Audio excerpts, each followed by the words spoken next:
Ya, Assalamualaikum warahmatullahi wabarakatuh. Ya, selamat siang, salam sejahtera, Om Swastiastu, Namo Buddhaya, salam kebajikan. Terima kasih kepada Akang Ece yang sudah hadir pada acara Wadah Ngariung Keluarga Alumni Fakultas Pertanian Unpad atau disingkat Warung KFP. Dan pada tanggal ini, tanggal 28 Oktober, itu jatuh pada hari Sumpah Pemuda, dan kami ucapkan selamat kepada pemuda-pemuda di seluruh negeri ya untuk bisa berkreasi, beraktivitas bagi negeri ini gitu. Dan mudah-mudahan kita senantiasa diberikan kesehatan gitu kan, dan kemudahan bagi kita semua. Oke. Dan sebelum acara dimulai, kita akan putar dulu satu video klip ya. Ini dari grand launching Koperasi Bumi Tani Pajajaran. Ya, silakan. Alhamdulillahirrabbilalamin, pada kesempatan kali ini kita semua dapat berkumpul dalam acara virtual event yang dilakukan secara hybrid live dari Grand Sleepy Tower di Jakarta dan daring melalui aplikasi Zoom. Pada hari ini, Sabtu 24 September 2020, pukul 13 hingga dengan pukul 15 dalam acara Grand Launching Koperasi Bumi Tani Pajajaran. Terpercaya, tumbuh, tangguh.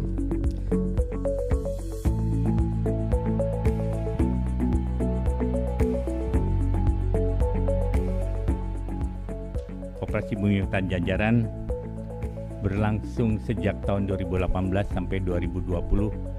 Hasil akhir disepakati Badan Hukum Koperasi. Adapun visinya yaitu menjadi koperasi produk pertanian terpercaya pada tahun 2027. Yang dilakukan oleh Koperasi Bumi Tani Pajajaran ini ingin menyusun sebuah cerita baru perekonomian Indonesia. Jadi kita ingin bergerak dari shareholder capitalism kepada stakeholder capitalism. Betul sekali, karena memang ternyata tadi detail sekali ya Kang ya. Dari peluang, skema usahanya, bahkan secara detail analisis usahanya pun sudah ada Kang. Semoga langkah awal ini grand launching Koperasi Bumi Tani Pajajaran ini sebagai langkah kanan mewujudkan kontribusi dari pelaku pertanian di keluarga besar Fakultas Pertanian untuk memberikan kontribusinya pada bangsa dan negara ini, terutama di bidang pertanian. Saya yakin Koperasi Tani Pajajaran bisa memberikan kemaslahatan bagi para alumni pada khususnya dan masyarakat pada umumnya. Kami dari keluarga alumni Fakultas Pertanian menyampaikan rasa gembira dan selamat kepada kepengurusan Koperasi Bumi Tani Pajajaran. Semoga sukses dan semakin jaya ke depannya. Selamat kepada Koperasi Bumi Tani Pajajaran. Mudah-mudahan mulai hari ini kita akan melangkah dengan langkah yang lebih besar dan dengan pikiran-pikiran yang lebih cerdas supaya kehidupan ekonomi kita lebih mumpuni dan berorientasi kepada kemakmuran bagi bersama. Assalamualaikum warahmatullahi wabarakatuh. Saya Rohadi Tawaf, Komite Pemulihan Ekonomi Jawa Barat, mengucapkan selamat dan sukses atas launching Koperasi Bumi Tani Pajajaran. Saya Aun Gunawan, Ketua KPBS Pangalengan, mengucapkan selamat berdirinya Koperasi Bumi Tani Pajajaran. Semoga Koperasi Bumi Tani Pajajaran mewarnai masyarakat berkoperasi di Indonesia, khususnya di Jawa Barat. Selamat atas grand launching Koperasi Bumi Tani Pajajaran. Semoga Koperasi Bumi Tani Pajajaran menjadi yang terdepan dalam membangun ekonomi di Indonesia. Semoga Koperasi Bumi Tani Pajajaran terus berupaya meningkatkan kualitas kehidupan anggotanya serta mendorong kesejahteraan dan kemajuan perekonomian rakyat. Bismillahirrahmanirrahim. Assalamualaikum warahmatullahi wabarakatuh. Selamat dan sukses kami ucapkan atas nama pemerintah Provinsi Jawa Barat terkait peluncuran Koperasi Bumi Tani Pajajaran. Semoga kehadirannya dapat mendorong memajukan produksi bidang pertanian, membangun keswasembadaan, dan juga membawa kebermanfaatan bagi anggota menuju Jabar juara lahir batin. Terima kasih. Wassalamualaikum warahmatullahi wabarakatuh.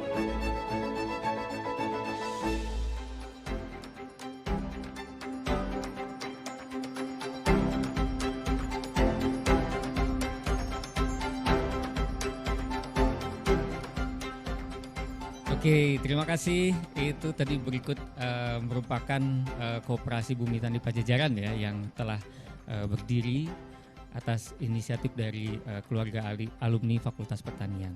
Baik, untuk saat ini kita langsung saja ya. Saya perkenalkan, ini sobat saya nih, teman saya, sama-sama satu angkatan 2000, dan ini ceritanya mungkin akan panjang ya, karena untuk sampai ke dunia drone itu juga bisa dibilang berasal dari pertanian juga ya, dari perkebunan. Oke, langsung saja saya panggil Kang Niko Aribibowo. Silahkan. Aduh, ini halo. Kang Niko. Ya, ini kita acaranya nyantai-nyantai aja ya, tapi kok rasanya serius juga ya. Mungkin ya, kayak tampilannya. Oke, ya ini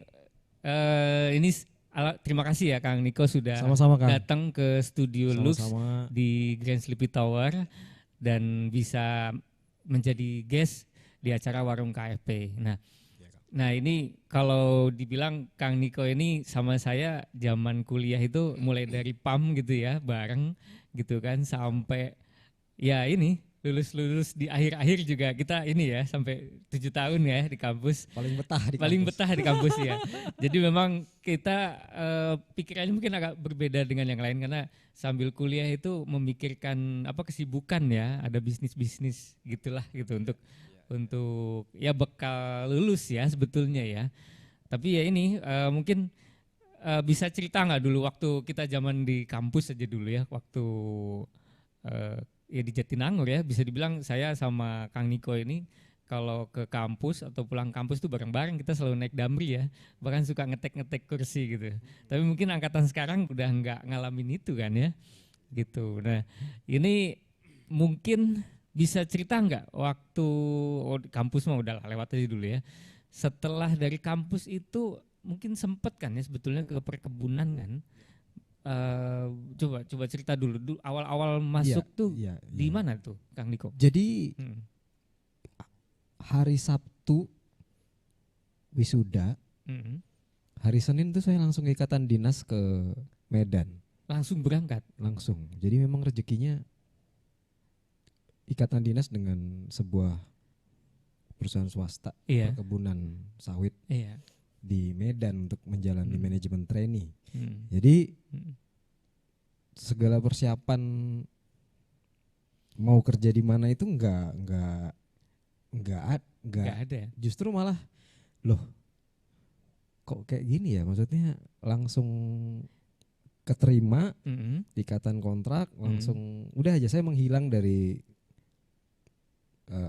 teman-teman dan lain sebagainya, hanya kemudian bekerja. Iya, karena di kebun kan. Di kebun. Kebayang namanya kebun itu kebun kan kelapa sawit, betul. Iya.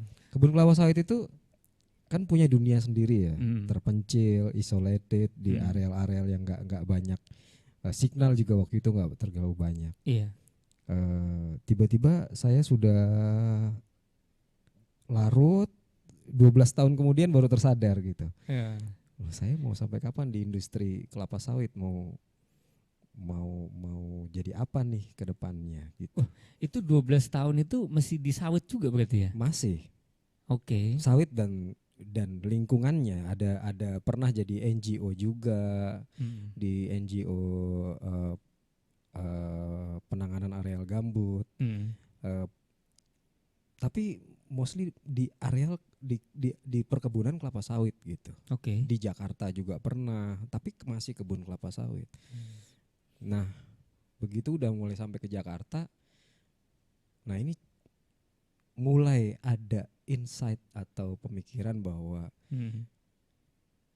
apa sih sebetulnya yang dilakukan oleh para pebisnis kelapa sawit ya untuk meningkatkan hasil dan menurunkan cost pada semua lini departemen.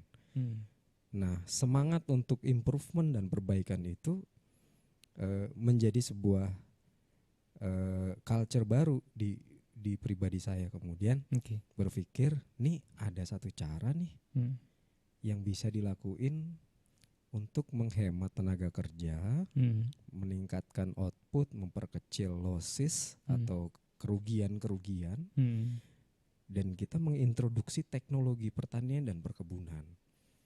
Nah, itu jatuhnya waktu itu di drone tuh, Kang. Iya. Gitu. Dari sekian banyak teknologi pertanian dan perkebunan, saya waktu itu pilih drone. Oh, jadi itu waktu di perkebunan memang sudah ada. Istilahnya udah ada insight untuk ini drone itu punya potensi gitu kan untuk bisa istilahnya mengefektifkan biaya gitu ya. Dan saya dapat rezeki disekolahin ke Malaysia untuk belajar itu.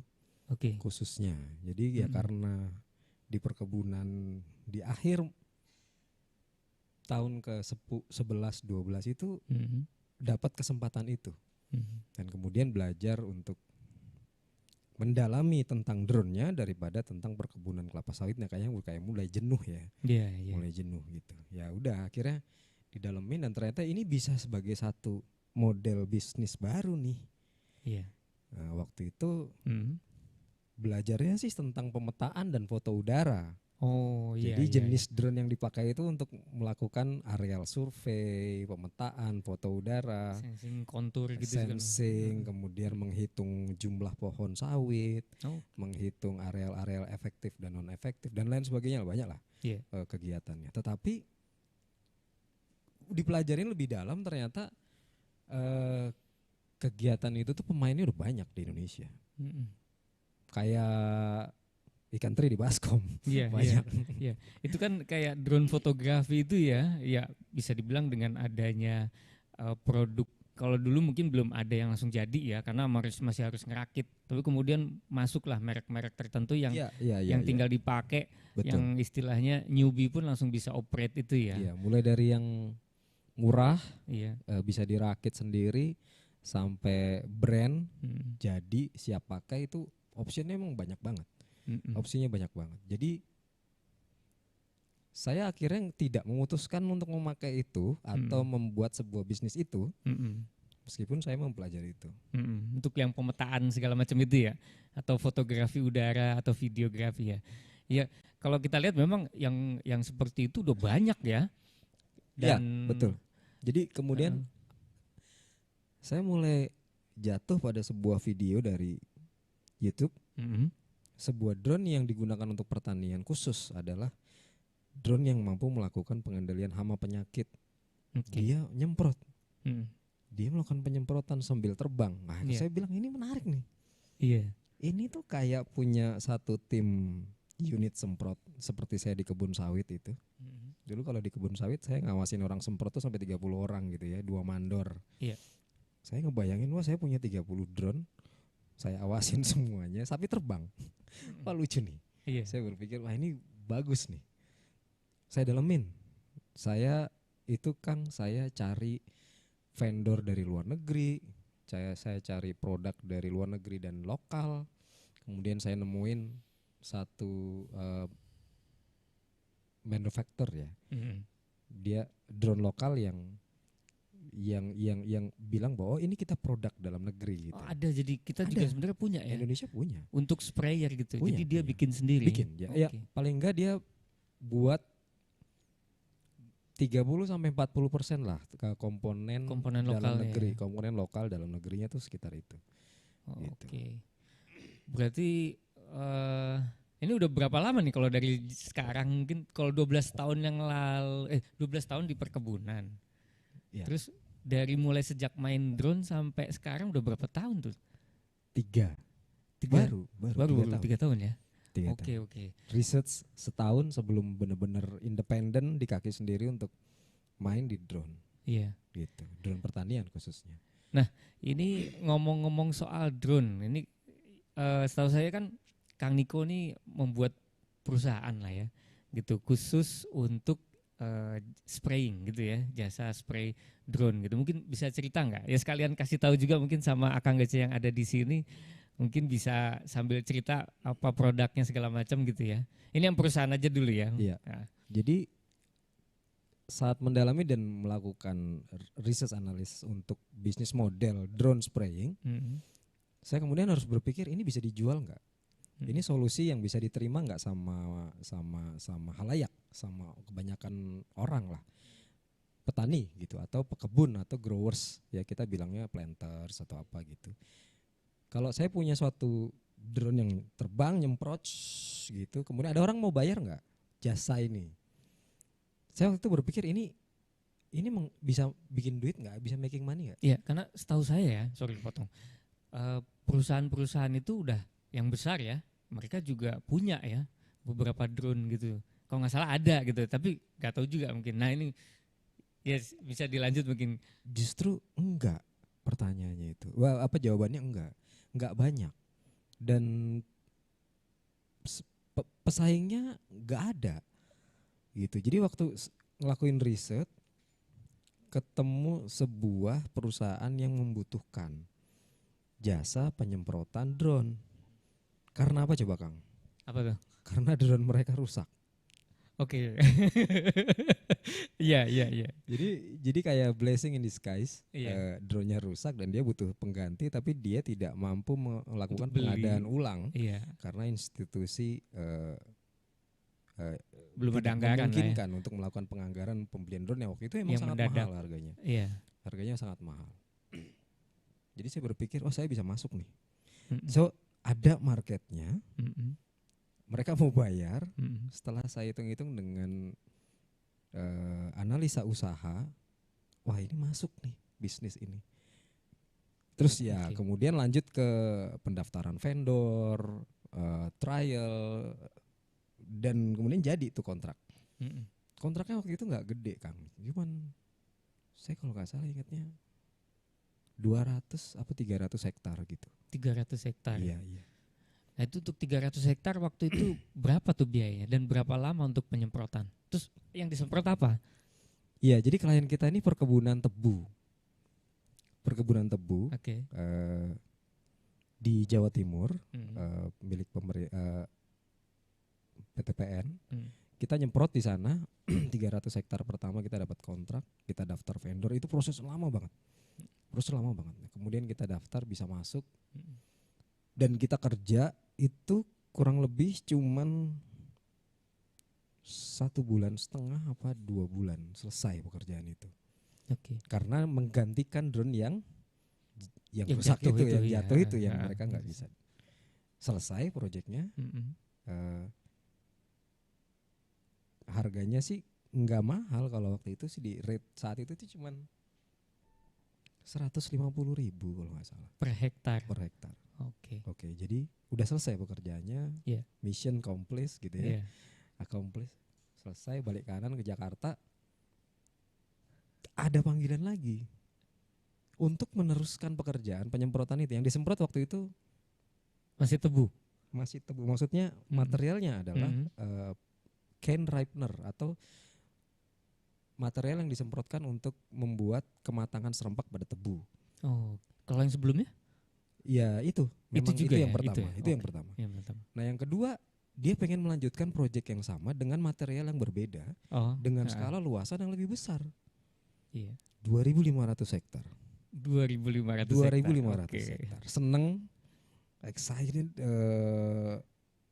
tapi juga di lain sisi, terus gue ngecari drone-nya dari mana gitu. Modalnya gak cukup kalau cuma 300 hektar. Yang kemarin untuk ngebeli drone lagi untuk 2.500 hektar next projectnya. Iya. Karena memang dengan cakupan 2.500 itu bila dibandingkan dengan 300, ya kalau kita ngejar dengan produktivitas yang itu selesainya kapan gitu ya. Iya, gak mungkin dengan waktu itu cuma 1 unit. Jadi waktu itu harus nambah berapa unit itu? Harusnya 4. Harusnya 4. Dengan waktu yang disediakan mereka waktu itu 6 bulan. Iya. Harusnya 4. Tapi nggak mungkin kan cari 4 drone. Harganya waktu itu mahal Kang, mahal banget. Jadi akhirnya kita pending kebutuhan itu, saya bilang tunggu sebentar. Saya diskusi internal. Padahal internalnya saya itu ya cuman saya sama beberapa rekan juga yang akhirnya pada pegang kepala, kita cari duit dari mana gitu ya kan. Ini padahal duit udah di depan mata gitu ya. Project udah di depan mata. Udah dipegang gitu. Iya. Dan akhirnya dari beberapa orang yang masuk juga vendor lain coba gagal. Terus ke kita juga. Akhirnya minta kita masuk lagi. Jadi orang-orang pada kenal gitu. Di komunitas drone di Indonesia itu kan sedikit Kang. Iya. Jadi apalagi sprayer itu ya. Spraying. Waktu itu memang nggak ada. Jadi kalau komunitas drone yang besarnya itu kan fotografi dan foto udara ya. Iya. Pemantauan, surveillance dan gitu-gitu. Ini di atas. Nah komunitas drone itu cuma segininya doang gitu. Jadi ya si A, si B, si C, si D, balik lagi si A, si B, si C, si D, gitu-gitu kan. Nah udah nih. Akhirnya lewat jaringan perkenalan ini kita ditemukan sama salah satu calon mitra nih, investor. Iya. Nah, pitching, presentasi, gagal. Terus ada lagi orang lain lagi, gagal, terus kemudian ada ketemu dan intinya berhasil. Nah, kemudian kita invest di perusahaan itu yang saat ini kita boleh dilihat itu di Nusa Indonesia itu. Nusa Indonesia. Nah, kita bekerja di sana membantu mereka menyediakan dan itu adalah pekerjaan pertama kita. Itu hampir bersama dengan COVID waktu itu. Nah, jadi ada 2 pekerjaan di Jakarta dan di Jawa Timur waktu itu. Akhirnya kebutuhan 4 unit drone itu terutilisasi dengan ada COVID di Jakarta. Drone-nya nyemprot COVID loh. Drone-nya nyemprot buat COVID kan? COVID iya. Dia buat disinfektan spray. Iya. Masih ingat kan? Saya pernah lihat juga itu. Iya itu kita. Iya. Nyemprotin. Itu kita. Oh. Itu Nusa Indonesia. Itu Nusa waktu itu Nusa ya. Indonesia, ya. Dan sebagian drone akhirnya dikirim ke Jawa Timur untuk menyelesaikan 2.500. Angkat telepon, kita bilang Pak kita udah siap, kita mau masuk. Oke Pak berangkat. Oke. Bagi 2 tim 2.500, begitu COVID selesai kurang lebih 2 minggu atau 3 minggu berangkat lagi drone ke sana dan selesai pekerjaannya udah. Itu adalah pekerjaan kedua yang berhasil kita lakukan. Nah, dari situ mulai nih cari pekerjaan yang luasannya lebih gede lagi, lebih banyak karena drone-nya udah ada dong. Iya. Karena memang ngelihat ya namanya pangsa pasar perkebunan terutama ya di Indonesia itu kan luas banget ya. Banyak sekali gitu kan. Dan apa istilahnya perkebunan tebu itu tuh mesti sangat-sangat secuil lah, nggak nyampe 1%-nya mungkin ya daripada seluruh perkebunan di Indonesia. Betul. Nah ini saya tertarik nih soal tadi kan ngomong-ngomong setelah melakukan analisis lah gitu kan. Nah ngomong-ngomong soal itu gitu kan, mungkin bisa sharing nggak? Maksudnya kenapa sih drone itu bisa merupakan game changing di dunia pertanian di Indonesia? Oke, jadi waktu kita bikin bisnis blueprint dan menghitung analisis biaya model untuk penyemprotan drone, itu sebetulnya nggak beda dengan penyewaan mobil. Karena ada biaya-biaya yang harus tetap dikeluarkan, tetapi outputnya juga harus dikejar untuk mendapatkan balance antara pengeluaran pemasukan, fixed cost dengan running cost dari kendaraan itu sendiri. Jadi nggak mungkin kita tidak mengejar target penyemprotan tanpa dengan mempertahankan sumber daya manusia, alat dan sebagainya. Ketemu tuh sebuah formulasi yang setelah akhirnya beberapa kali kita melakukan kegiatan, oh memang dengan harga segini sudah ada margin, bagus. Tapi kita harus cari margin yang lebih besar lagi nih, supaya break evennya lebih cepat. Lebih cepat bisa investasi lebih banyak, lebih cepat bisa investasi lebih banyak. Nah, akhirnya ketemu sebuah formulasi yang udah fix. Kalau investasinya model drone ini yang kapasitas katakan waktu itu yang populer 16 liter, drone-nya 16 liter. Itu maka outputnya satu hari bisa 25-30 hektar. Ya kita kunci di 25 hektar per hari. Kalau 1 bulan mungkin 20 hari kerja. Karena nggak mungkin kita hitung hari libur dan mungkin hujan cukup tinggi. Jadi ya rata-rata produksinya sekitar 500 hektar 1 bulan. 500 hektar 1 bulan 500 hektar 1 bulan. Ya udah ketemu, kita jalan gitu. Nah jalan untuk proyek yang lebih besar itu kemudian dengan Sinarmas Forestry. Itu memang pekerjaannya nggak ada habis-habisnya, luas banget. Tinggal kuat-kuatan aja sama kitanya sendiri. Karena pekerjaannya selalu ada, tempatnya juga sangat luas. Kita mulai pertama kali itu itu luasannya berapa itu? Sinarmas Agroforestry. Sinarmas itu lebih dari 1 juta hektar. 1 juta hektar. Iya, lebih. Tapi yang baru berhasil kita kerjakan hampir 2 tahun dengan Nusa Indonesia itu ya kurang lebih sekitar 28.000 sampai 30.000 hektar. Masih sebagian kecilnya ya. Itu masih kecil sekali. Kecil banget. Nah, ini nih sebelum kayaknya sih ada yang kelewat ya. Sebelum ke situ tuh sebenarnya saya juga pengen tahu gitu kan. Ini kan spraying. Ya mungkin ada Akang Ece atau partisipan yang di sini juga mungkin belum tahu ya lebih dalam tentang pertanian ya. Nah, berkaitan dengan spraying nih. Kalau dibandingkan dengan spraying yang konvensional.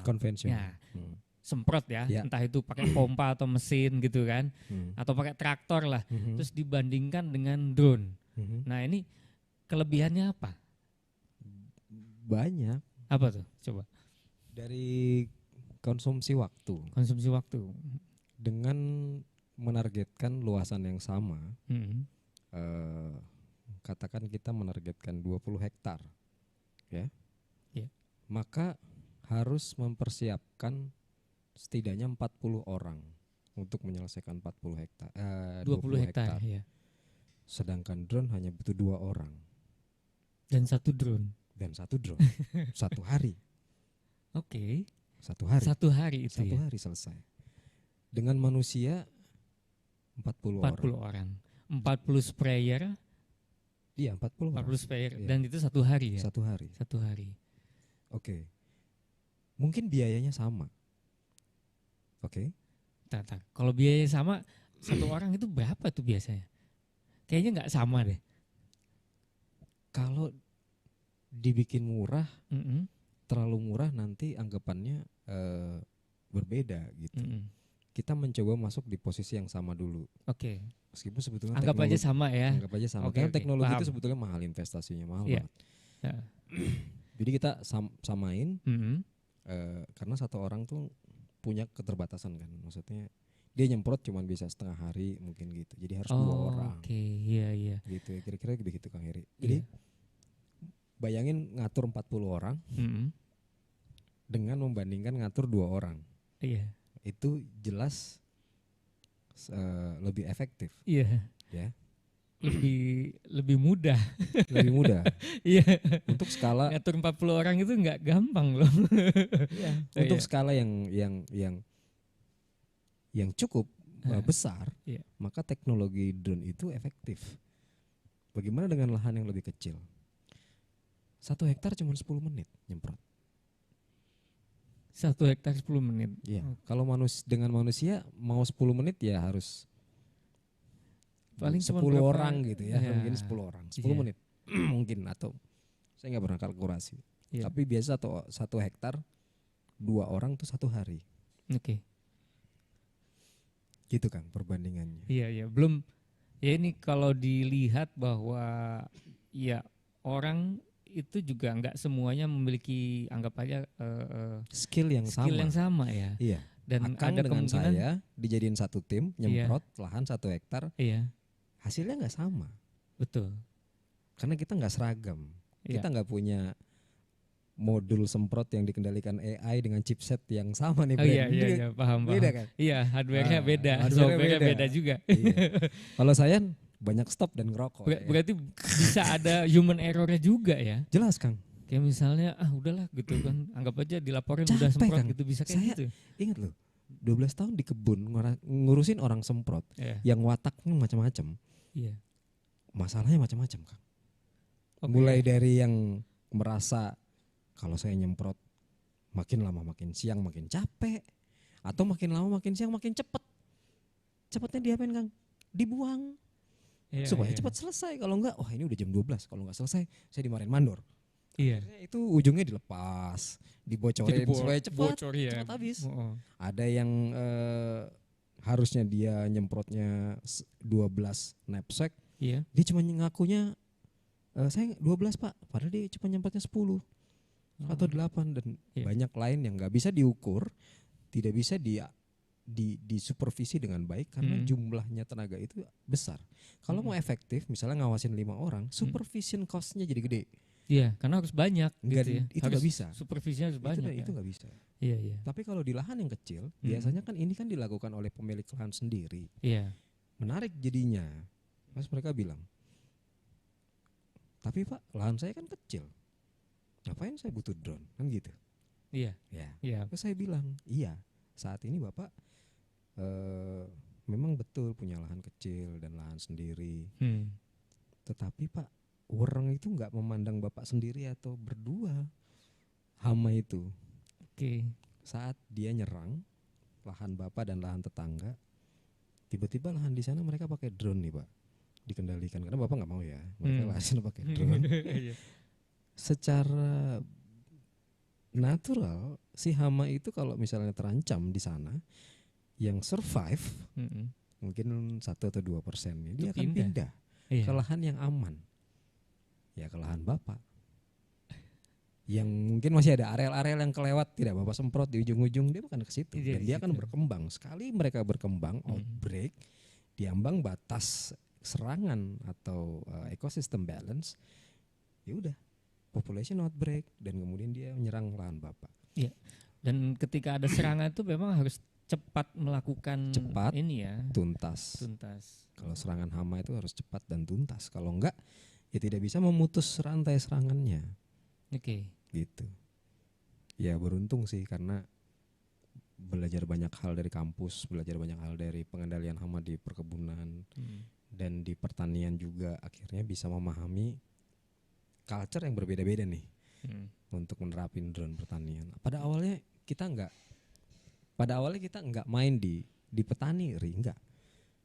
Bagaimana di kita bisa? Besar aja ya? Gimana kita bisa bikin untung dari cuman melayani 1 hektar satu petani, atau kan petani kita rata-rata kurang dari 1 hektar. Iya. Di 2 hektar aja udah hebat banget tuh petani ya. Itu kita di bawah itu ya. Di Kalimantan Selatan, itu di Lampung, di Sulawesi, mungkin di Timor, di daerah Nusa Tenggara, tapi di Jawa enggak. Lahannya cuma 1.500, 2.000 meter square, meter persegi gitu. Nah, strategi pendekatannya beda. Untuk itu kita buat satu perusahaan lagi untuk capture ini market ini. Yang petani ini ya. Yang petani ini. Ya. Membedakan bisnis model. Ternyata beda loh. Meskipun drone-nya sama, strateginya ternyata beda. Makanya saya bikin lagi satu perusahaan. Di situ kita taruh yang tujuannya not making money. Pertamanya bukan making money. Justru sharing knowledge, berbagi pengetahuan, berbagi teknologi, supaya bisa diterima dulu teknologi sama petani. Dan itu butuh 1 tahun buat kita. Dan itu untuk belajar itu susah nggak sih? Enggak. Drone itu kelihatannya aja susah, padahal enggak. Iya kan udah canggih, mahal ya. Maksudnya satu drone itu harganya udah 1 unit mobil Kijang ya, Avanza lah ya, 200 jutaan kan. Gitu. Nah itu kira-kira gitu. Itu kan risky banget gitu kalau misalnya terbang terus jatuh kan. Iya. Enggak jatuh, nggak belajar kalau kata rekan nggak jatuh saya. nggak belajar. Kalau orang bilang nggak kotor nggak baik ya. Iya, iya. Harus ada proses. Tapi gini maksudnya, Iya. drone itu pasti jatuh. Hanya dia jatuhnya elegan, turun dengan baik Iya. gitu, dikendalikan dengan baik. Iya, iya. Atau jatuhnya abrak gitu, hancur selesai. Iya. Case close gitu. Iya. Tapi saya paham sih, kalau karena kan saya orang videografer ya, fotografer. Itu biasanya kalau ngambil gambar itu kan tinggi banget tuh. Jadi kalau tiba-tibanya cut off itu jatuhnya kan lumayan ya, bukan lumayan lagi udah naas gitu. Naas. Tapi kalau drone sprayer itu kan terbangnya di ketinggian yang saya kira nggak terlalu tinggi kan? Enggak. Tapi loadingnya besar. Loadingnya besar. Karena bayangin 10 atau 20 liter cairan itu kan setara dengan 30 kilo atau 12 kilo loading capacity, belum baterai dan drone-nya. Iya. Sehingga kalau ketinggian 3 meter pun ya pasti ada yang patah. Iya. Propeller atau baling-baling, lengannya, armnya atau landing gear pasti kena. Gitu. Jadi memang ada resikonya ya. Tapi di balik resiko itu banyak sekali kelebihannya. Iya, betul. Ya, karena kan sempat ngobrol juga ya.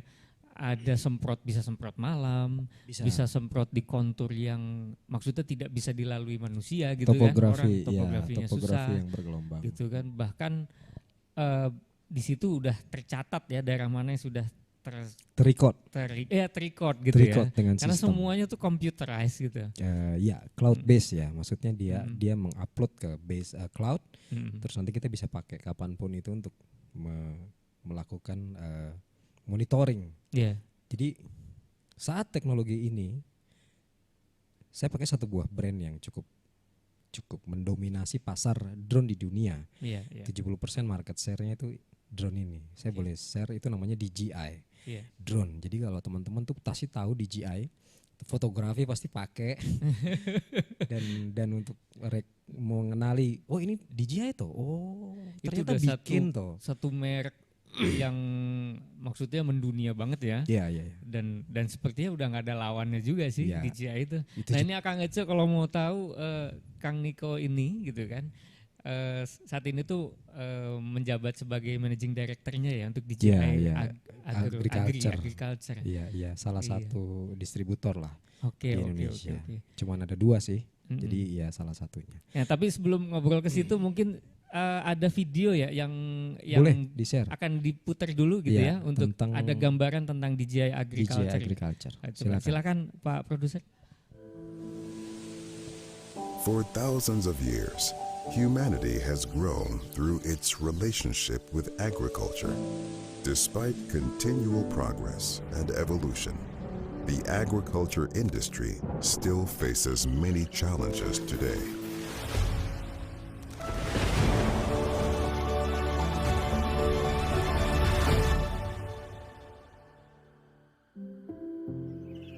We turn to technological innovation for the answers. For the questions we asked in the fields, we find answers in the sky. Agricultural drones are breaking boundaries, driving forward a revolution of how we grow food.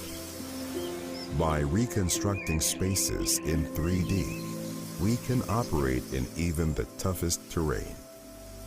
By rising to the challenges of diseases and pests, we can safeguard the sources of stability. By scanning from above with specialized sensors, we can see clearly what is otherwise invisible.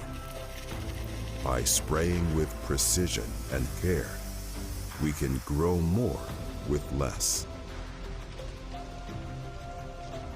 We hope to revitalize the industry, to create opportunity for upcoming generations, to improve life for farmers worldwide. We believe that hard work will always pay off. That is why fields, orchards, and hills become bountiful harvest. Tens of thousands of pilots with each and every flight are helping to conserve water, reduce emissions, and prevent agrochemical waste to help cultivate a green and sustainable future. At DJI Agriculture, we are dedicated to improving agricultural productivity while protecting our Mother Earth for better growth, better life.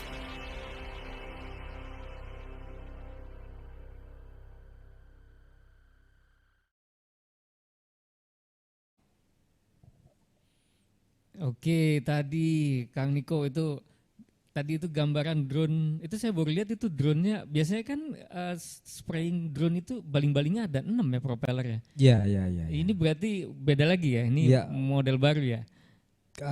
They're improving, kemudian desainnya diperbarui, disederhanakan.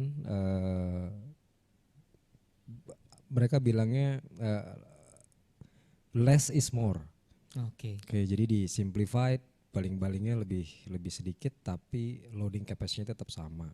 Jadi size-nya digedein, tapi lebih tetap compact kalau dilipat dan dibawa untuk mobilisasi gitu perjalanan. Tetap sama sih. Iya. Dan otomatis juga waktu terbangnya juga bertambah karena kan baling-balingnya berkurang ya.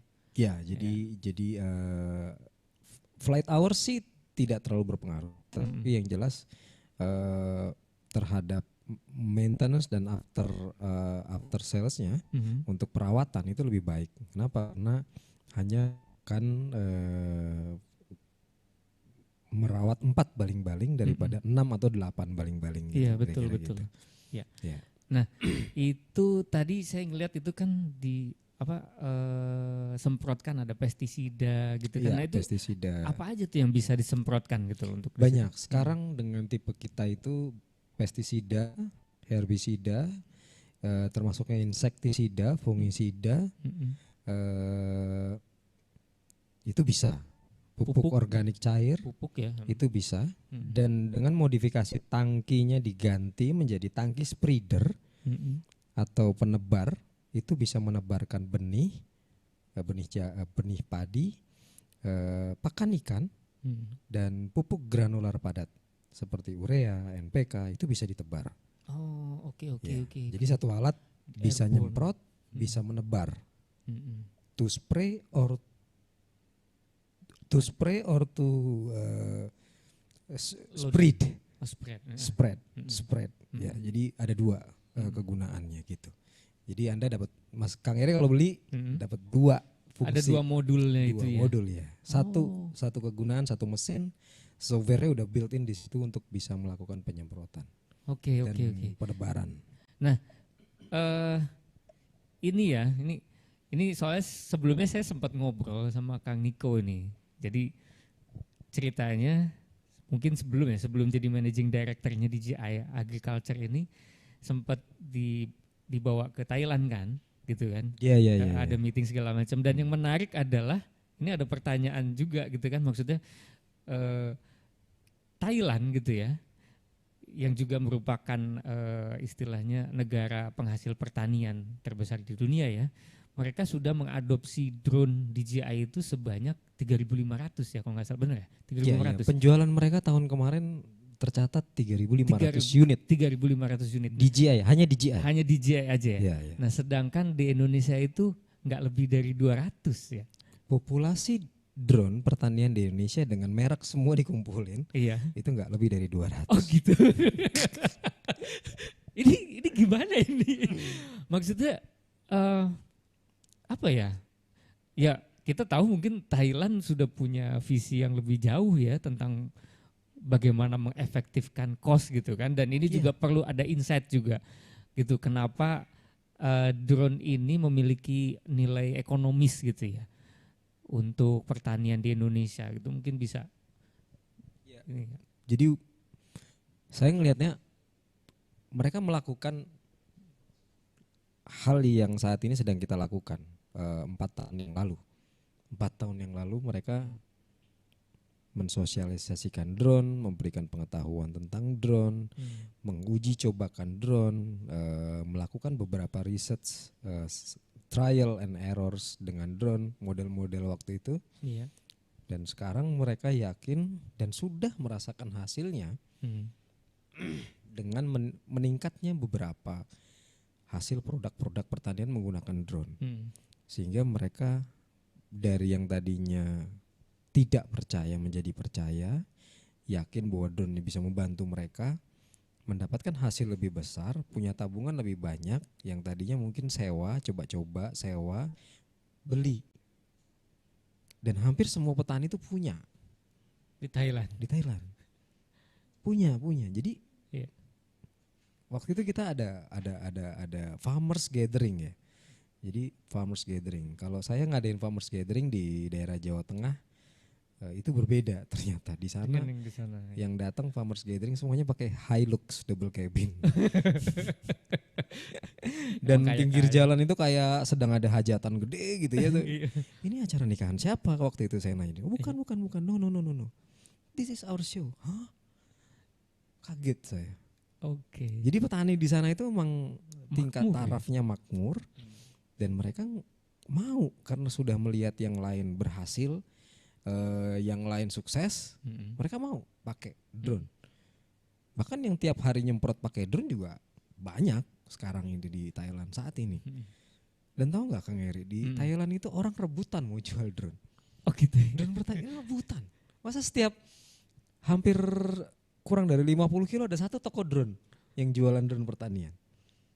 Wah. Iya. Spare partnya gitu ya kayak. Iya toko drone. Toko kayak distributor kayak kita di Indonesia. Kayak Kang Niko. Di Indonesia cuma ada 2. Iya. Yang DJI Agras itu di ya. Di sana ratusan. Ya pantas lah mereka bisa jual ribuan dalam 1 tahun. Iya. Begitu. Nah ini prosesnya nggak 1 tahun jadi begitu, enggak. Iya. Ternyata mereka butuh. Saya cerita dengan beberapa yang successful distributor yang awal-awal mereka bilang kita mulainya memang dari memperkenalkan, kita melakukan penyewaan. Awalnya begitu, kita nggak jual, kita sewa awalnya. Tapi itu pintu masuknya. Kemudian mereka percaya, mereka pengen nambah, hasilnya pengen lebih besar lagi, akhirnya mereka beli alat itu. Dan alat-alat pertanian yang lain, jadi kayak memang udah waktunya aja gitu. Semuanya beralih kemudian menjadi teknologi. Iya, padahal mereka juga punya sprayer manual, punya traktor, tapi mereka juga invest di drone gitu ya. Pasti. Dan udah kalau udah satu wilayah gitu, satu orang, dan yang lain pengen tuh. Aku juga pengen, aku bisa kok beli kan. Aku juga pengen berhasil kan gitu. Iya. Jadi di sana begitu. Saya yakin di Indonesia juga akan ada momennya seperti itu, Kang. Saya percaya bahwa pertanian kita tuh memang butuh waktu. Mungkin waktunya enggak sama, pace-nya itu kayak kalau orang maraton tuh ada orang yang kecepatannya berbeda dengan orang lain, tapi tetap sama-sama maraton kan. Ya ada orang yang pengen lihat suksesnya dulu, ternyata lihat tetangga sebelahnya berhasil pakai drone baru beli. Ada, gitu kan seperti itu ya. Ada yang dia menginisiasi awal. Orang lain nggak ada, saya coba gitu. Iya. Dia menjadi pionir yang pertama, bisa ada. Dan itu memang betul di Indonesia, terutama di Jawa Tengah begitu modelnya. Tapi di Kalimantan Selatan, di Lampung itu lain petaninya. Apalagi di wilayah Sulawesi dan di mungkin lain wilayahnya. Jadi perbedaan karakter juga. Iya. Nah, ini kalau misalnya nih ya, kan petani kita udah banyak investnya kayak di traktor, punya sprayer, terus ada drone nih teknologi.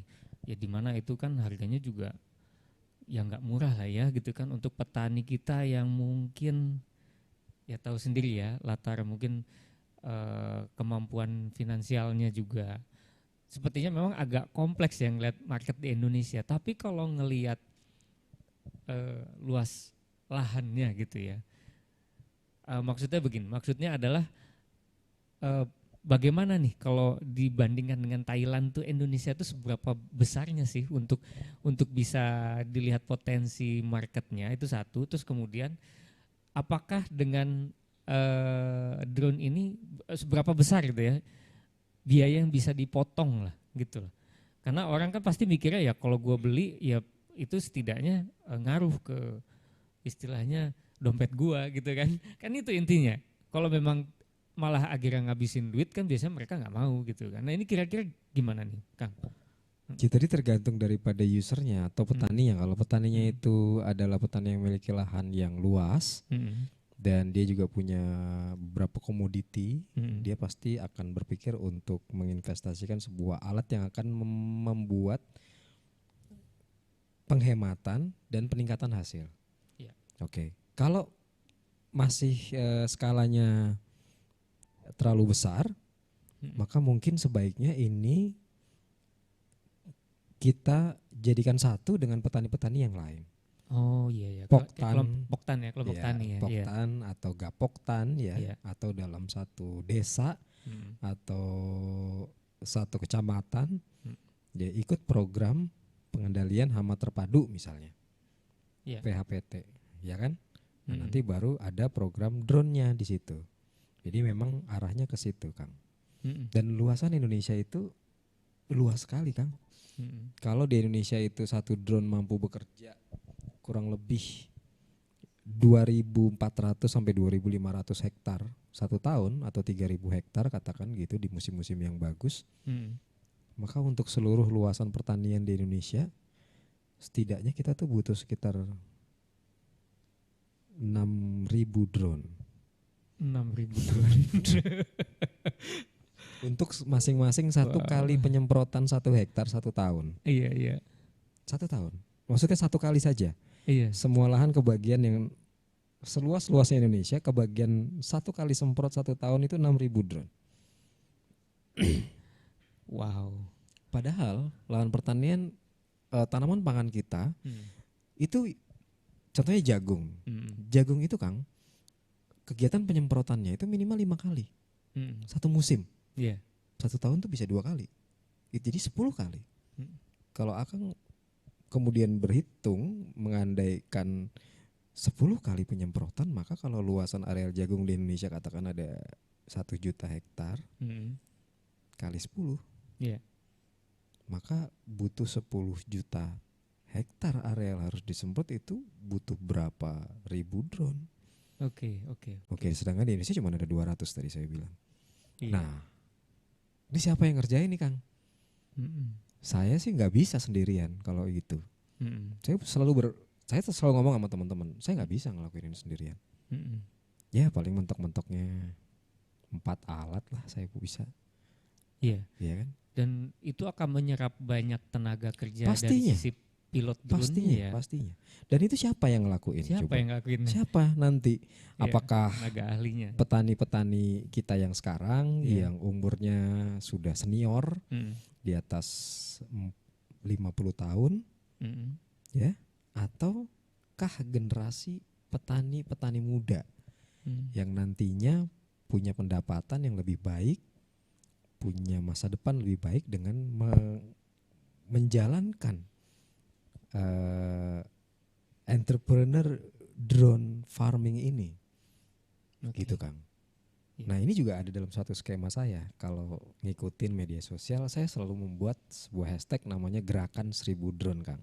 Oke. Ini menarik buat saya, ini sebuah impian yang saya cita-citakan. Kenapa harus ada 1000 drone gerakannya? Kalau kita berhasil dalam 5 tahun ke depan membuat ada 1000 drone di Indonesia yang akan difokuskan lebih banyak ke Pulau Jawa, maka Kang Eri akan lihat di pinggir-pinggir jalan tol akan ada drone sedang aplikasi di areal padi, bawang merah dan lain sebagainya. Di sepanjang jalur kereta akan melihat minimal ada 1 atau 2 drone sedang malam hari sedang spraying. Dan ini akan jadi hal yang biasa kalau 1000 populasi drone di Indonesia. At least di Pulau Jawa kan, karena kita terpusatnya di Jawa. Banyak petani di Pulau Jawa dan banyak user di Pulau Jawa. Nah, bagaimana bisa mengadakan 1000 drone? Boleh kontak saya in details caranya atau apa sih maksudnya gitu. Tapi idenya adalah kalau enggak 1000, orang tetap enggak akan tahu bahwa drone itu bisa membantu mereka. Enggak akan familiar dengan itu gitu. Iya.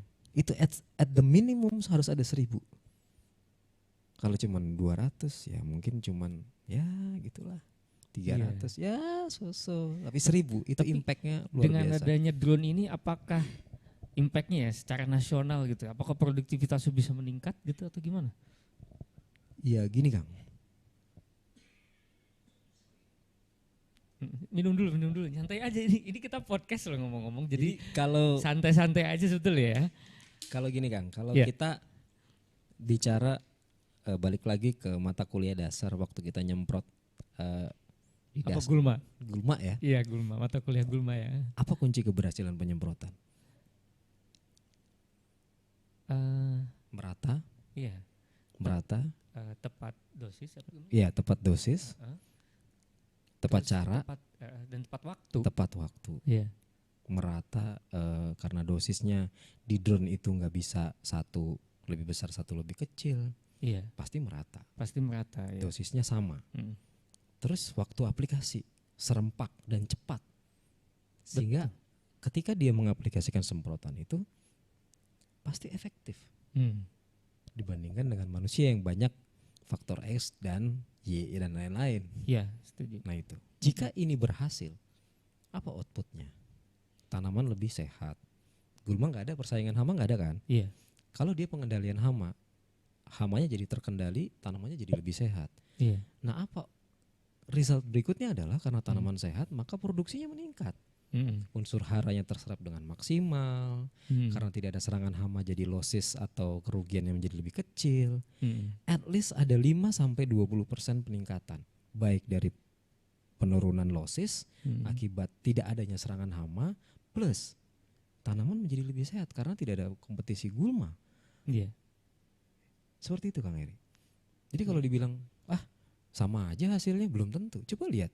Jadi di berbagai wilayah kita melihat ada perbedaan-perbedaan output.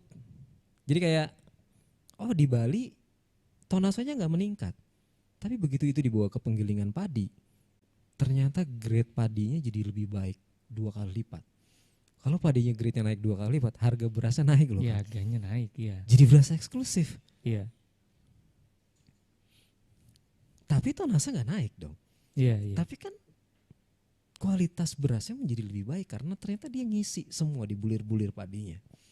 Itu di Bali. Tapi kalau di Jawa Tengah, gabahnya saja sudah menunjukkan peningkatan. Gabahnya, jadi gabah ubinan itu diukur meningkatkan hasil sampai 30% di suatu wilayah di Sleman, Jawa Tengah. Itu juga berbeda hasilnya.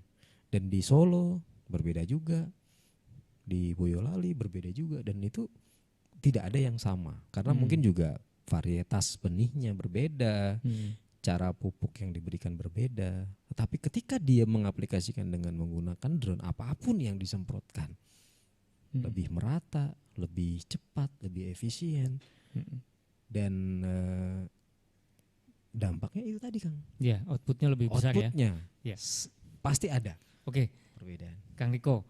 Ini kan tadi ngomongin tentang efisiensi ya penggunaan tenaga kerja ya, terutama di drone ini melihat satu drone ini hanya dioperasikan oleh 2 orang gitu kan, sementara dengan semprot manual itu bisa 40 orang gitu kan. Nah ini nih kalau misalnya ya, ini kan problematika yang ditakutkan ya di masa yang akan datang dengan adanya otomatisasi, robot, artificial intelligence, kemudian pekerjaan yang biasa kita lakukan itu diganti sama mesin gitu. Nah kalau ini saya balikin ke Kang Niko gitu kan.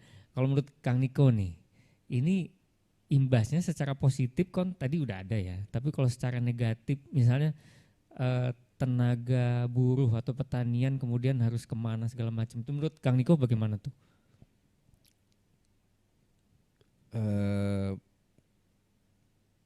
Buat saya yang baru di teknologi pertanian, bahwa ternyata di perkebunan pun mencari tenaga semprot itu sekarang adalah hal yang langka, susah ya. Susah.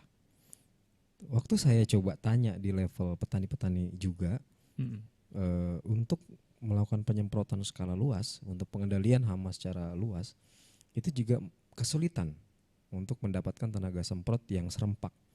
untuk melakukan pengendalian. Contohnya petani-petani bawang di Brebes, kemudian di Karawang, kalau mereka sedang pengendalian secara total itu bukan orang-orang dari situ loh. Itu orang-orang dari perbatasan Jawa Tengah, Jawa Timur diambilnya. Itu tuh dikeluhkan oleh petani kita ya, karena ngumpulin orang sebanyak itu tuh susah. Gitu. Oh. Dan apalagi ada musimnya, mereka sedang musim panen apa gitu. Jadi kan tenaganya panen ke sono. Iya, jadi rebut-rebutan. Oh, okay. Gimana dong? Gitu. Tapi bukan kita pengangguran tuh banyak. Iya, tapi di sektor apa? Oh iya. Pertanian maka nanam terus, Kang. Iya. Itu adalah kegiatan budidaya yang selalu ditanam berulang-ulang. Iya. Boleh dibilang petani itu nggak ada cutinya. Nanam terus. Sektor pertanian ya. Iya. Tapi kalau sektor yang lain saya mungkin nggak mendalami. Nah, kalau semuanya, pertanyaan Kang Eri, 100% kemudian menggunakan teknologi pertanian, kemudian petani pada kemana? Sebetulnya pertanyaannya kan itu. Iya. Ya petani operatornya. Oke. Jadi kalau Kang Eri di masa depan punya lahan sawah 100 hektar, amin ya Kang ya. 100 amin. hektar. Tapi Kang Eri cuma duduk di kursi itu, buka komputer. Hari ini saya mau ngolah tanah. Oke. Akang buka aplikasi, keluar map gitu ya. Keluar peta. Karena sudah ada satelit, ada ada foto udara. Terus Akang pilih di situ ada menu. Ini it's happening, Kang. Ada menu. Saya mau ngolah tanah. Terus begitu olah tanah, keluar jenis-jenis pengolahan, mesin pengolah tanah. Ada traktor model ini, ada traktor model ini, terakhir ada manual, tenaga manusia, dan masing-masing ada harganya. Dan masing-masing Akang tahu kelebihan benefitnya. Yang mahal tentu lebih baik, yang murah tentu ya lama, dan seperti itu. Pilih, execute, bayar dengan Visa. Akang nggak perlu ke lapangan kan? Akang tetap ngejalanin bisnis sebagai melakukan kegiatan lainnya. Tetapi kebutuhan akan pangan itu tetap akan ada, Kang. Iya. Betul kan? Betul. Sehingga harus ada tetap orang yang melakukan itu. Even bukan petani. Akang pikir pemilik padi di Karawang itu petani semua. Itu enggak loh, Kang. Bukan, iya.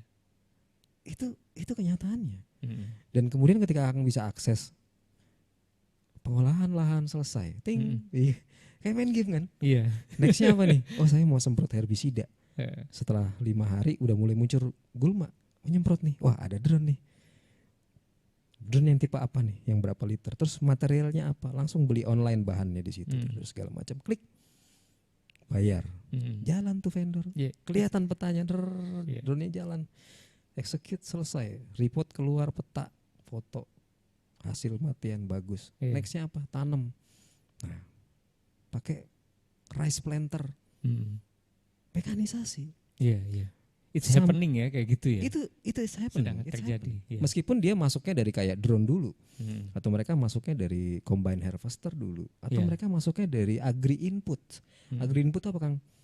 Jualan pestisida, herbisida, benih lewat platform media sosial, internet, lewat aplikasi. Itu pintu masuk terhadap agritech itu.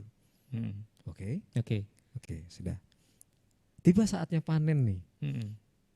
Mau dipanen menggunakan apa? Ini estimasi dari foto udara menunjukkan dari multispektral kesehatan tanaman. Sudah waktunya panen, potensinya 12 ton. Itu misal. Juga di shot pakai drone gitu ya. 12 ton. Apa yang akan Anda lakukan? Hanya jual gabah, jual plus ditaruh di pengeringan, kemudian jual beras, atau apa nih? Opsinya banyak nih. Nah, terus jualnya mau kemana? So eliminate middleman. Which is sebetulnya masalah di petani-petani kita sekarang. Dan pertanian itu begitu terus, nanti maju. It's happening, Kang. Jadi memang, dan ini juga ya, saya juga membaca sebuah artikel tuh memang ada kekhawatiran bahwa tahun 2050 itu petani Indonesia udah nggak ada. Katanya begitu ya. Jadi kata peneliti lah yang melakukan survei segala macam. Karena apa? Nggak banyak orang itu tertarik untuk terjun di bidang pertanian. Gitu. Sekarang begini memang. Petani, misalnya dia sekarang bertani secara konvensional, dia punya 1.500 meter persegi, ya kurang dari 1/4. Hasil rata-rata padi panen itu katakan 5 ton, 1 hektar. Lalu 1/4 kan 5 ton bagi 4. Berapa? 5 ton. 1.500, 1.200. 250 ya. Harganya 3.000. Berarti 4,5 juta. Selama 4 bulan. Berarti 1 bulan ini cuma gajinya 1 juta kan? Iya. Di bawah upah minimum. Gimana generasi berikutnya bisa tertarik dengan profesi itu? Iya. Kalau mereka sendiri berpikir bahwa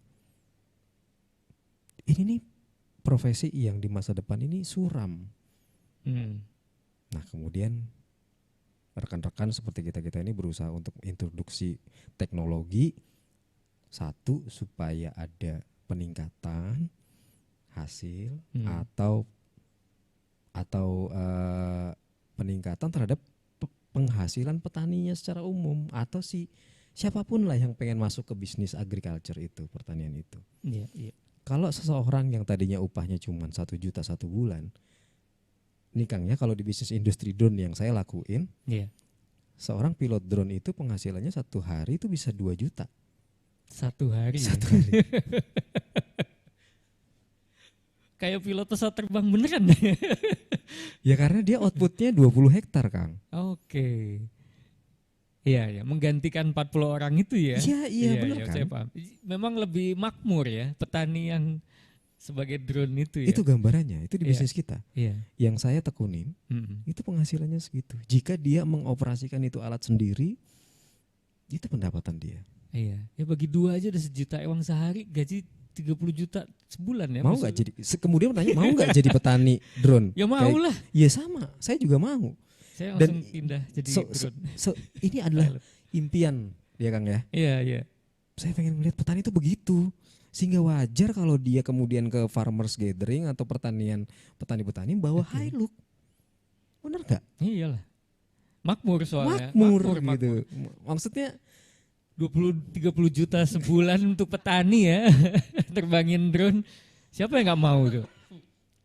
Oke. Ada perubahan yang cukup signifikan, bukan? Iya. Ini bukan cuman naik 1 atau 2 juta, enggak. Iya. Ini menarik nih, bahkan mind blowing ya. Saya sampai mikir kemana-mana kayak, ya kalau memang drone sepenting ini ya, maksudnya memiliki nilai tambah yang signifikan ya untuk istilahnya mengefektifkan atau memutus rantai yang panjang dalam produksi lah gitu, bahkan istilahnya menjadi quality controlnya bahkan gitu kan, karena ini dikerjakan dengan mesin ya yang jauh lebih presisi. Itu kadang kepikiran juga kenapa enggak ya kayak IPTN gitu bikin drone aja, karena gitu loh. Saya tuh mikirnya di masa depan aja ya semua kan serba drone. Pesawat tempur Amerika aja pakai drone.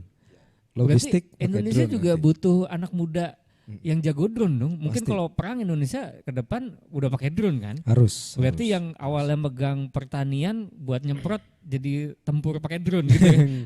Itu bisa jadi cadangan keamanan untuk tentara negara kan? Nggak, maksudnya kalau kita mikirnya lebih luas lagi gitu ya. Jadi kadang kepikir kenapa presiden bagi-bagi traktor, kenapa nggak drone aja yang dibagi-bagi gitu kan? Entahlah, ini banyak sekali pertanyaan, tapi sebelum ke situ sepertinya ya ini di chat Zoom ini sudah udah banyak yang nanya. Saking asik kok udah numpuk begini ya.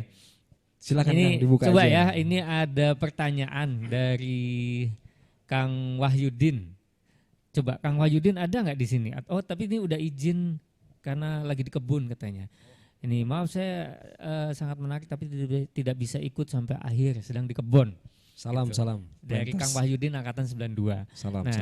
Salam Kang Gosadayana. Mohon info nanti harga dan efisiensi dari penggunaan drone-nya. Siap. Nanti saya masukin nomor teleponnya aja di chat ya. Iya, nanti apakah efektif untuk di kebun dengan pohon tinggi? Atur nuhun. Iya, dan efektif. Kan nanya cuma itu aja kan? Iya, nanya. Iya, dan efektif. Untuk pohon tinggi.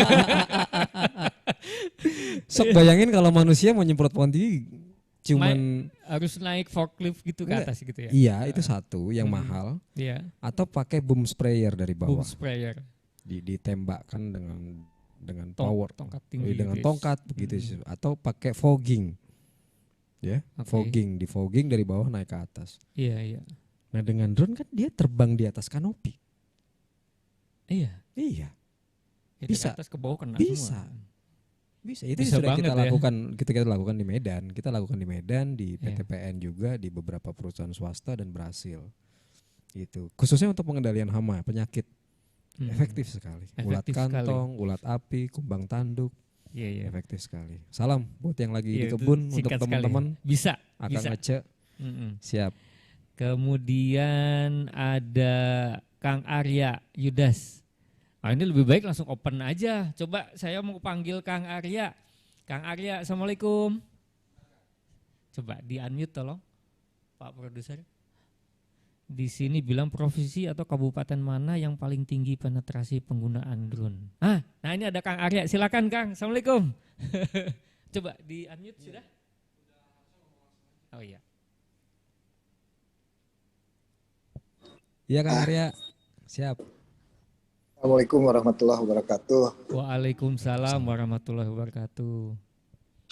Iya, saya terima kasih banyak ini pencerahan yang baik sekali. Saya senang karena sudah saatnya salah satu cara untuk meningkatkan produktivitas itu adalah meningkatkan efisiensi. Ya.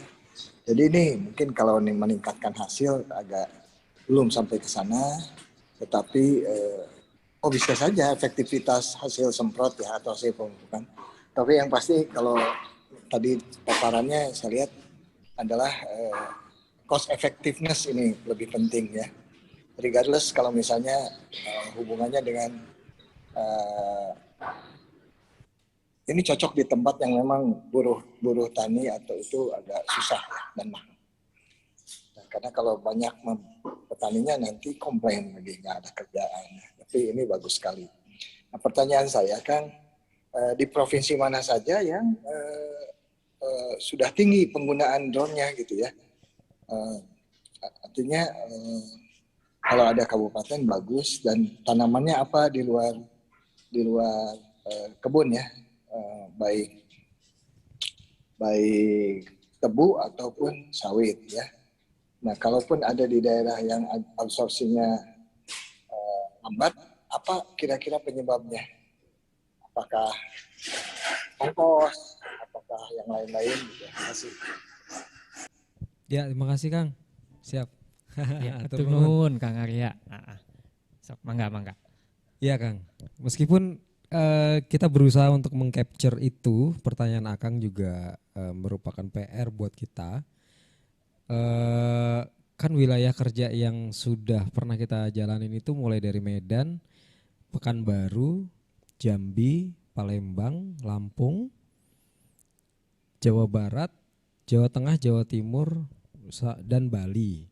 Sedikit di Kalimantan Selatan, dan baru itu Kang. Jadi wilayah mana yang penyerapannya paling gede saat ini untuk hutan tanaman industri Kang, itu yang paling besar itu di wilayah Sumatera Selatan, Palembang, kemudian Pekanbaru, Jambi. Untuk komoditi tebu itu ada di Lampung dan Jawa Timur yang saat ini kami temukan cukup besar penyerapannya. Untuk komoditi padi Jawa Tengah itu cukup besar dan cukup banyak vendor dan pemainnya. Jawa Timur menyusul, baru Jawa Barat. Kenapa saya nggak tahu Kang. Ini memang perbedaan karakternya saya belum mendalami sejauh itu. Tetapi saya juga pengen nih kalau ada teman-teman yang pengen coba di Jawa Barat untuk bisa lebih intens mensosialisasikan atau melakukan kegiatan dengan drone di Jawa Barat, saya sih setuju untuk di areal padi atau di tanaman-tanaman lain. Begitu Kang. Dan pertanyaan yang kedua adalah tadi masalah efisiensi terhadap bahan itu juga betul. Tapi kita juga karena kita melakukan dan kita mengawal penyemprotan itu satu musim tanam kepada beberapa petani yang sudah kita kerjasama, maka kita tahu betul hasilnya meningkat. Seperti itu Kang Arya. Jadi kerjasama kita dengan petani itu di level petani adalah even dengan petani individu kita mendorongnya ke kelompok tani Kang. Jadi mereka kita paksa untuk bergabung dengan petani lain supaya dapat luasannya. Sehingga tidak ada petani yang merasa bahwa itu pekerjaan saya, itu nanti pekerjaan saya gimana, enggak. Karena mereka sepakat pengen menggunakan sebuah teknologi untuk pengendalian dan memutus rantai hama pada saat itu. Sehingga butuh teknologi drone waktu itu. Dan itu berhasil. Dan sehingga jika dibandingkan dengan tidak dikendalikan menggunakan drone dengan manual, jadi losses atau kerugiannya lebih besar jika memang mereka masih menggunakan pengendalian biasa secara manual gitu Kang. Tetap ada peningkatan karena pengurangan losses gitu dari serangan hama yang dikendalikan secara tuntas dengan menggunakan drone dibandingkan manual. Begitu Kang pengalaman kami. Mungkin bisa menjawab Kang, nanti kalau ada lagi mangga silakan ditanyain. Iya, katanya sudah sangat jelas. Oh coba, Kang Arya, kumaha Kang, jelas? Coba. Jelas sekali, atur nuhun, Kang Niko. Sami-sami, Kang Arya, atur nuhun. Atur nuhun Kang Arya, ya. Coba saya coba lihat, ada Kang Abdi Robi. Ini mungkin bisa kita ini ya. Nah, silakan Kang Abdi. Mangga Kang, bisa di-unmute? Ya. Sudah. Ya. Silakan Kang. Halo Kang. Ya. Oke. Assalamualaikum warahmatullahi wabarakatuh. Waalaikumsalam warahmatullahi wabarakatuh. Saya punten sadayana ieu tadi penjelasan saya sekilas, tapi saya bisa melihat bahwa ini bisa mendorong terjadinya efisiensi pekerjaan ya, tentunya efisiensi biaya. Nah, yang paling penting adalah ini kan kita harus masuk ke segmen bagaimana kita bisa mengintensifikasi kegiatan produksi, terutama di saya yang memang fokus di kelas pengguna. Ini lihat background gambar saya tentang kopi karena saya sedang menggarap kopi di daerah Pandayan. Iya kan? Tentunya dengan cara entah penyiraman, kemudian pertama itu sangat membutuhkan tenaga kerja dan biaya yang lebih tinggi. Ini equipment yang masih bahasanya konvensional ya, meskipun sudah sprayer gitu. Karena untuk menggunakan drone sprayer kemudian pakai drip irrigation itu luar biasa, proses sangat tinggi. Nah di sini dengan kapasitas kami sendiri, saya harap sih artinya bisa memberikan nilai kepada saya. Itu juga jadi harapan buat kami juga, sehingga penggunaan pestisida kemudian termasuk pengairan ketika musim kemarau sangat tinggi ya, jadi kita kan perlu bahasa yang pucuk ya, biar nanti dia merangsang pembungaan lebih cepat. Itu karena kontur di tempat kami itu sangat tinggi kan, apalagi ketinggiannya di atas 1.500 mdpl dengan kelembapan yang cukup tinggi, ditambah tingkat hempasan angin yang luar biasa juga sih kan sebetulnya. Nah, ini saya mau penjelasan lebih lanjut kan, untuk kondisi geografi seperti itu apakah masih bisa dimungkinkan penggunaan drone yang akan disampaikan dengan siap-siap. Siap Kang, ya atur nuhun Kang. Nah ini ngomongin kontur nih. Kalau di luar negeri kan tanahnya tuh rata semuanya kan. Maksudnya Indonesia kan banyak gunung-gunungnya dan kontur tanahnya tuh kita sudah tahu ya bahwa itu sangat-sangat tidak rata gitu ya. Nah ini bagaimana nih kalau untuk drone? Kalau untuk drone, meskipun dengan berbagai teknologi kayak ada radar untuk menghindari anti tabrak, collision damage radar, ada radar untuk mengikuti topografi dari tanaman dan kontur. Tetapi yang tidak bisa dilakukan dari drone itu adalah menyemprot di bawah kanopi tanaman. Oke. Karena rata-rata tanaman kopi di Pangalengan dan Ciwidey di bawah tanaman pinus atau tanaman peneduh lainnya. Iya. dan luasannya sangat luas. Iya, Kita betul. sudah pernah. Ada tanaman peneduhnya ya. Iya, iya. Lain dengan kopi di tanaman dataran rendah. Iya. Yang memang sengaja dibuka di open space untuk penyiraman matahari lebih intens gitu. Iya, iya. Itu tanpa peneduh. Betul. Begitu Pak ya kondisinya di sana. Iya betul kan. Beberapa jadi sebagai batas lahan itu ada taman pinus, ada taman mangrove gitu ya. Apalagi tanaman yang saya punya ini masih tergolong bisa dijangkau, pucuknya baru usia 4 tahun dan terbaru masih usia 2 tahun. Artinya kan saya mencoba untuk bisa mengkalkulasi mungkin bisa dibutuhkan kos untuk penanganan sedikit treatment untuk diwasain sampai kemarau. Memang kemarau kita belum ketemu lagi kecuali kita di tahun 2018 ke 2019 kemarin yang cukup panjang. Nah, artinya kan di sini kita juga perlu ada inovasi terbaru kan bisa mengatasi hal-hal seperti itu. Ya tentunya PR-nya lebih lanjut adalah bagaimana mengedukasi kita juga termasuk petani agar mereka bisa berteknologi seperti itu. Iya. Oke. Iya. Begitu aja faktor pembatas kalau untuk di wilayah Kabupaten Bandung Barat. Iya. Memang kopi secara umum begitu. Kita sudah pernah Kang di sana coba juga, tapi ternyata kita berhadapan dengan kopi yang ditanam di bawah tanaman peneduh seperti pinus atau mungkin jati atau apapun lah itu. Itu saat ini drone belum bisa. Namun ada alat lain yang mungkin bisa dipertimbangkan, itu adalah autonomous ground vehicle atau kendaraan darat tanpa awak. Itu semacam robot drone juga yang tapi di darat, sehingga dia bekerjanya di atas permukaan tanah. Itu bisa menjadi pertimbangan juga Kang. Iya, iya.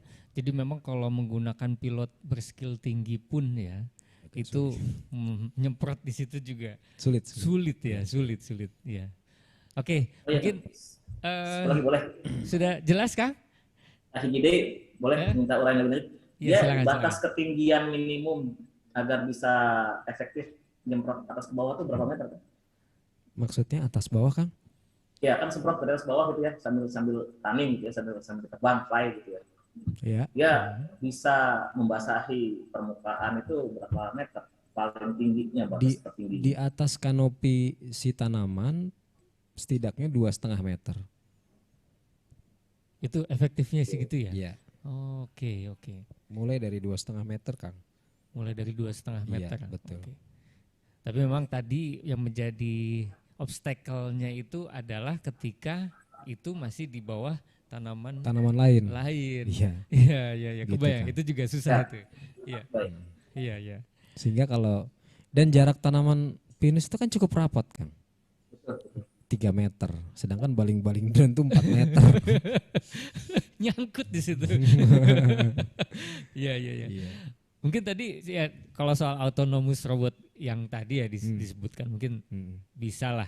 Nanti ya bisa dihubungin langsung aja lah ya. Tapi sepertinya Kang Niko ini udah ada gambaran juga nih mengenai kendala-kendala yang ada di situ ya di kopi. Beberapa komoditi kita sudah pernah coba. Cek. Ada beberapa pertimbangan best practice untuk apa komoditi yang bisa, apa komoditi yang sedang dalam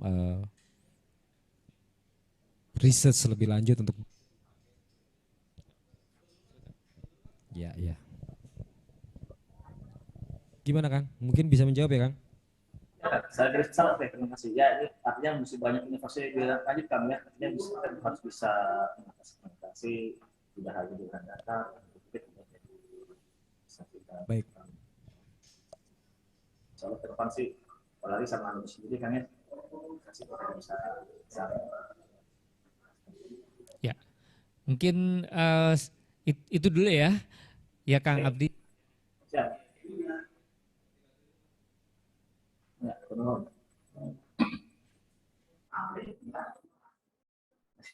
Kasih sama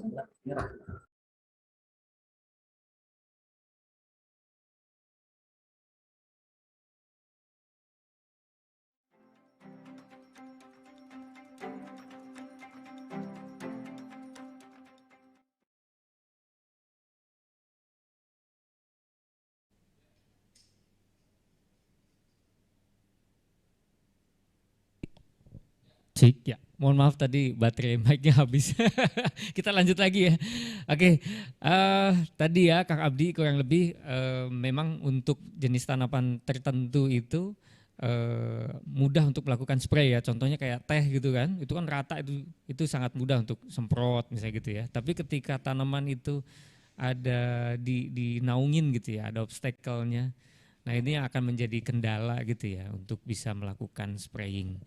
Nah baik, mungkin untuk selanjutnya, ini ada komentar juga dari Siti Azhari ya. Salut, jadi ingat skripsi tentang alat semprot yang paling bagus boom sprayer. Tadi singgung boom sprayer ya. Nah ini saya juga udah ini ya, tuliskan nomor telepon untuk kontaknya Kang Niko di chat. Nah oke, mungkin ada lagi pertanyaan? Kalau ada pertanyaan silahkan raise hand sebelum kita tutup ya. Ya. Nah, tadi ngomong-ngomong soal drone nih. Ya saya juga mau nanya, kalau mau beli drone yang tadi ada di video klip itulah, itu kan yang model baru tuh. Iya, betul. Itu berapa duit tuh? Sekitar 220-an, Kang. 220 juta. Yang 40 liter, kalau yang 20 liter sekitar 180-an. Saat ini kan kalau mau kontak untuk pembelian itu kan ke Kang Niko ya? Bisa Kang. Bisa langsung ya? Iya, nanti kita arahkan, ada timnya nanti yang bisa. Nah itu dapatnya apa aja tuh? Selain training gratis, itu pengantaran di Jabodetabek gratis. Di luar daerah kita hanya charge kayak pengiriman, ekspedisi. Gitu aja. Sama nanti kalau biaya trainingnya di luar Pulau Jawa, ya mungkin kita minta tiket atau tiket bus gitu untuk trainernya bisa ke sana. Iya. Nah yang kayak gitu tuh ada asuransinya nggak sih kalau tadi jatuh gitu? Ada ya? Ada Kang. Nah saya cari asuransi itu juga lama prosesnya. Tapi sekarang kita udah nemuin satu asuransi yang bisa cover total loss dengan coverage sampai 80%. Ada. Udah kayak mobil berarti ya? Iya.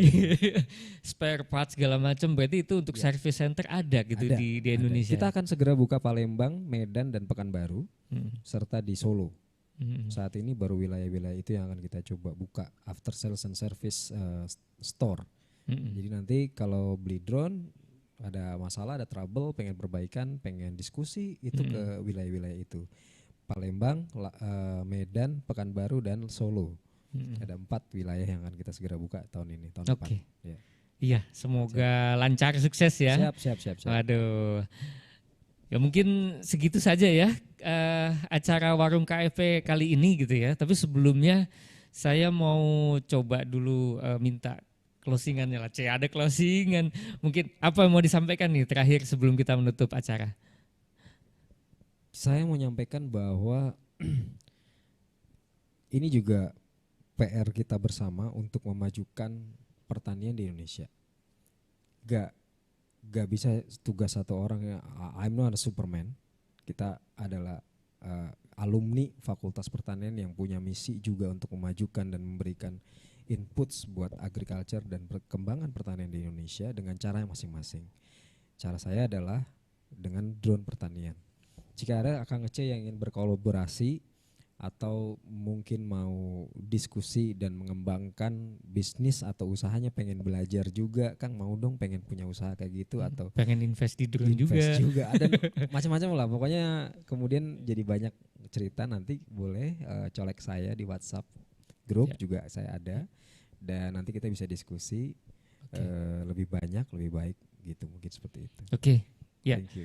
Terima kasih Kang Niko sudah hadir di Warung KFP. Ini obrolan yang sangat menarik ya, inspiratif sekali karena nggak banyak menemukan Kang Niko ini yang istilahnya sebagai seorang praktisi di spraying drone dan saat ini juga di DJI Agriculture gitu.